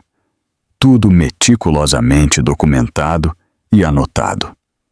Enviei cópias de tudo para a CECI, o FBI, a Receita Federal e o Conselho de Ética da sua firma. Até segunda-feira de manhã, você não terá licença de advogado. Até sexta-feira, provavelmente estará algemado. E aqueles cavalheiros em Atlantic City, que têm esperado tão pacientemente seu dinheiro, estarão muito interessados em saber que seu devedor já não tem os recursos para pagá-los. Marcos estava tremendo agora, visivelmente tremendo, suor brotando em sua testa. Seu terno de $3.000, de repente parecendo uma fantasia na qual já não cabia. Mas Rachel não tinha terminado. Jessica, uma coisa mais, querida. Jessica, que estivera lentamente se afastando de Marcos, congelou no lugar. Sei que você tem vendido a informação privilegiada de Marcos para Greg Holloway, seu maior rival de negócios. Tenho os e-mails, os pagamentos do Venmo, as mensagens de texto onde você chamou Marcos de, e cito, um idiota útil que é arrogante demais para notar que está sendo usado. A tela mostrou uma sequência de mensagens de texto. O rosto de Jessica colapsou. Marcos, sua amante tem destruído sua carreira de dentro, enquanto você estava ocupado me destruindo. Ela tem trabalhado para seu inimigo todo esse tempo, alimentando-o com cada pedaço de informação valiosa que você foi estúpido o suficiente para compartilhar com ela. Você pensava que ela te amava. Ela pensava que você era um degrau. Acho que isso os torna perfeitos um para o outro. Marcos virou-se para Jessica com assassinato nos olhos. Você estava trabalhando para o Greg. A compostura de Jessica se despedaçou completamente. Marcos, posso explicar? Não era assim. Só estava me protegendo caso as coisas dessem errado. Você estava vendendo minha informação. Eu poderia ir para a prisão por sua culpa. Ah, isso é ótimo. A voz de Jessica elevou-se a um guincho. Você é quem desviou dinheiro. Você é quem tem dívidas de jogo. Eu só me certifiquei de que estaria segura quando você inevitavelmente arruinasse tudo. Gritaram um com o outro no banco da frente da igreja, enquanto 200 pessoas assistiam e dezenas de telefones gravavam cada palavra. O funeral da minha melhor amiga tinha se transformado no reality show mais dramático que qualquer um deles já havia presenciado. Nunca subestime uma mulher calada, disse Rachel na tela, sua voz cortando através do caos. As águas tranquilas não apenas correm profundas, às vezes escondem um tsunami. E às vezes esse tsunami passou 6 anos aprendendo exatamente onde estão todas as falhas geológicas. Os carros de polícia chegaram à igreja de San Andrés 20 minutos depois que o vídeo de Rachel terminou. A detetive Brennan havia chamado reforços antes da segunda revelação, sabendo o que vinha, preparando-se para agir sobre 6 anos de evidência documentada. Diana Morrison foi escoltada para fora da igreja algemada, seus gritos ecoando nos tetos abobadados. Invocou o nome de sua família, seus advogados, suas conexões na sociedade de Connecticut. Nada disso importou. O oficial que a guiava até o carro patrulha parecia supremamente imperturbável por seus protestos. "Tenho direitos", gritou Diana. "Quero meu advogado. Isso é difamação. Aquela mulher era louca. Nunca envenenei ninguém." Os resultados do laboratório chegaram 2 dias depois. Talho, exatamente como Rachel suspeitara. Um veneno de ação lenta, que se acumulava no corpo com o tempo, imitando os sintomas de infecção e falência de órgãos. Diana havia estado dosando sua nora durante semanas, talvez meses, com a paciência e precisão de alguém que havia planejado cada detalhe. Passaria o resto de sua vida na prisão. Marcus recebeu intimações federais antes que pudesse sair da igreja. SEC, FBI, Receita Federal. Sua firma o demitiu antes do final do dia, emitindo um comunicado à imprensa chamando-o de uma vergonha para a profissão e uma desgraça para a comunidade jurídica. Seus bens foram congelados pendendo investigação. As passagens para a Costa Rica na gaveta de sua mesa nunca seriam usadas. Os credores do jogo vieram cobrar 3 dias depois. A fiança de Marcus fora negada por risco de fuga. Então, estava seguro sob custódia federal quando 2 homens muito grandes apareceram em seu apartamento vazio procurando seu dinheiro. Foram embora decepcionados, mas persistentes. Homens como eles tinham memórias longas. Jessica Crane foi presa por 17 acusações de uso de informações privilegiadas, conspiração para cometer fraude de valores e cumplicidade em crimes financeiros. Sua foto de fichamento tornou-se viral em horas.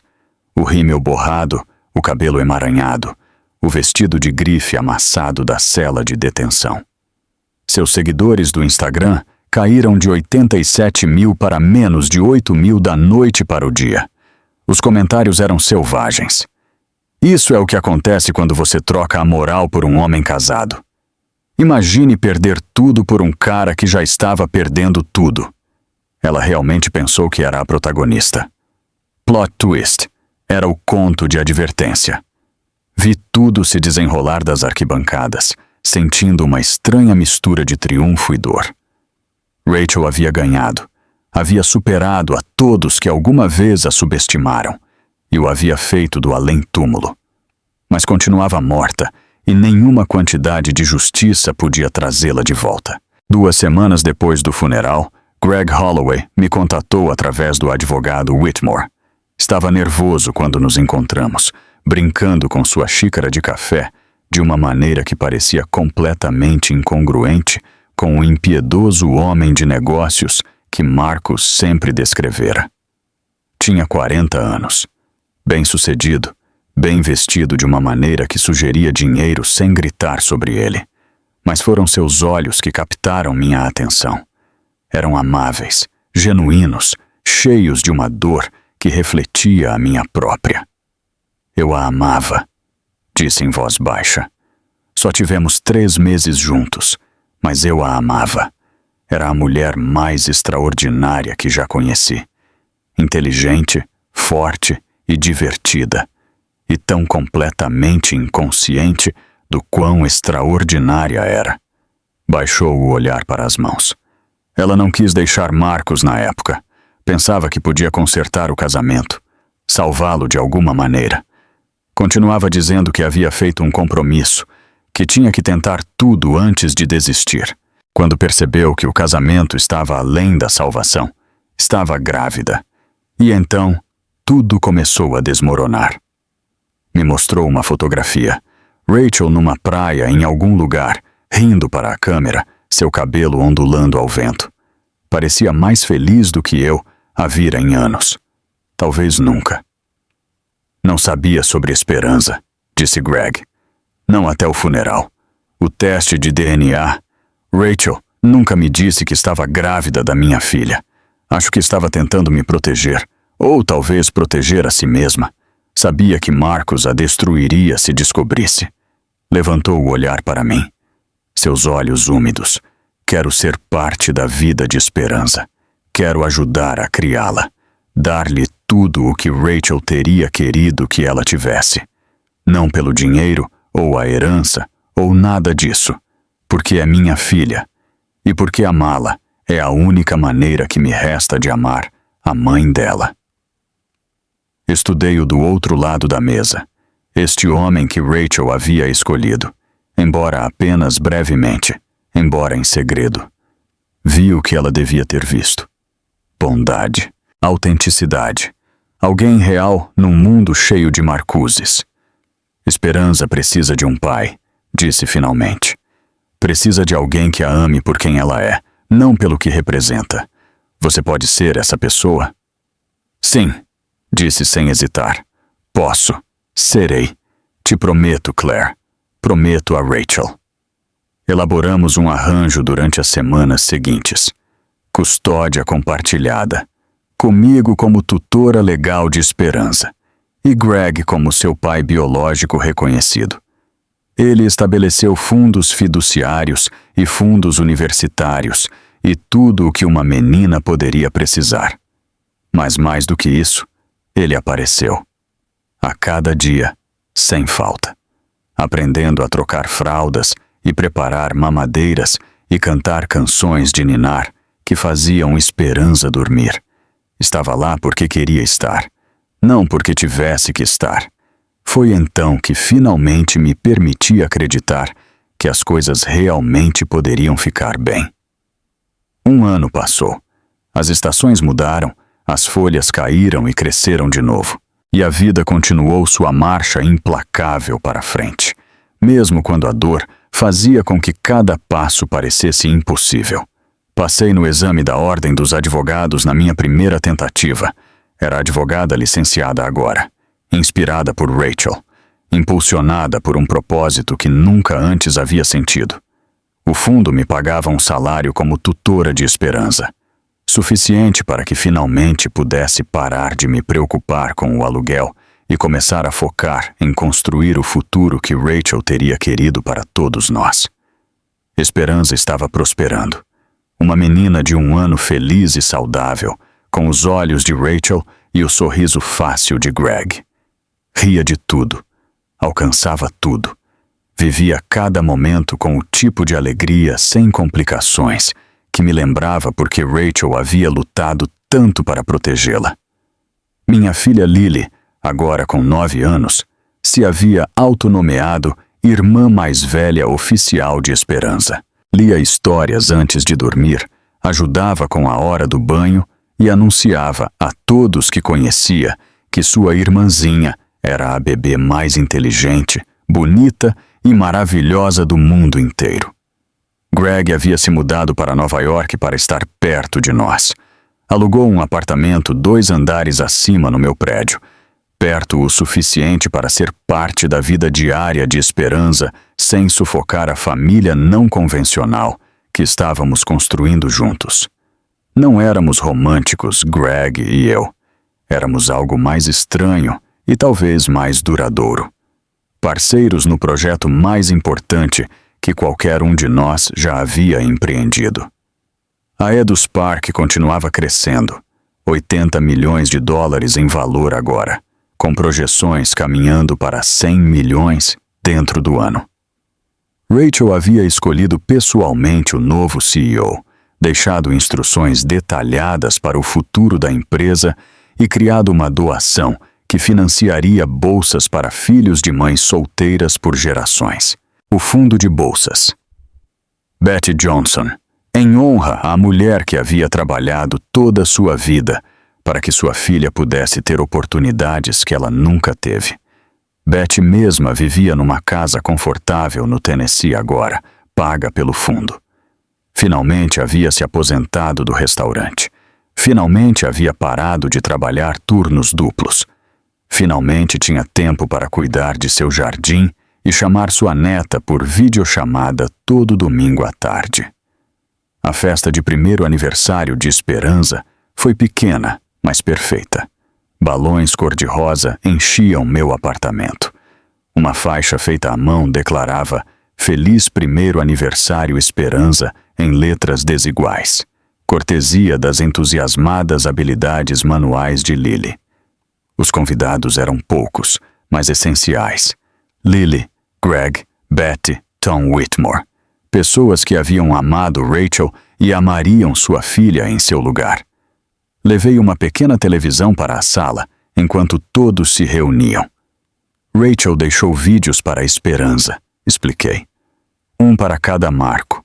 1º aniversário, 1º dia de escola, 1º coração partido, formatura, dia de casamento. Ela me pediu para reproduzi-los. O quarto ficou em silêncio. O rosto de Rachel apareceu na tela. Estava na cama do hospício, mas tinha passado o batom e arrumado o cabelo. Havia feito um esforço para parecer ela mesma mesmo, enquanto seu corpo falhava ao seu redor. "Minha querida Esperança", disse, e sua voz era fraca, mas quente, cheia de um amor que transcendia as limitações da gravação. "Feliz primeiro aniversário, minha menina. Se você está vendo isso, não estou aí para te abraçar, para beijar suas bochechas, para te ver lambuzar bolo por toda a sua cara e rir de alegria pela bagunça que fez." Sorriu e por um momento parecia quase saudável, quase como a Rachel que eu conhecera durante 25 anos. "Sinto tanto não poder ficar. Lutei tanto, Esperança. Mais duro do que lutei por qualquer coisa na minha vida. Mas algumas batalhas não podem ser ganhas. Não da maneira que queremos que sejam ganhas. Às vezes lutar significa saber quando soltar e confiar que as pessoas que você deixa para trás continuarão seu trabalho. Preciso que saiba algo importante. Tudo o que fiz na minha vida, tudo o que importou, fiz por você. Construí uma empresa não porque amasse o dinheiro ou o sucesso ou provar algo às pessoas, embora admita que essa última parte foi satisfatória.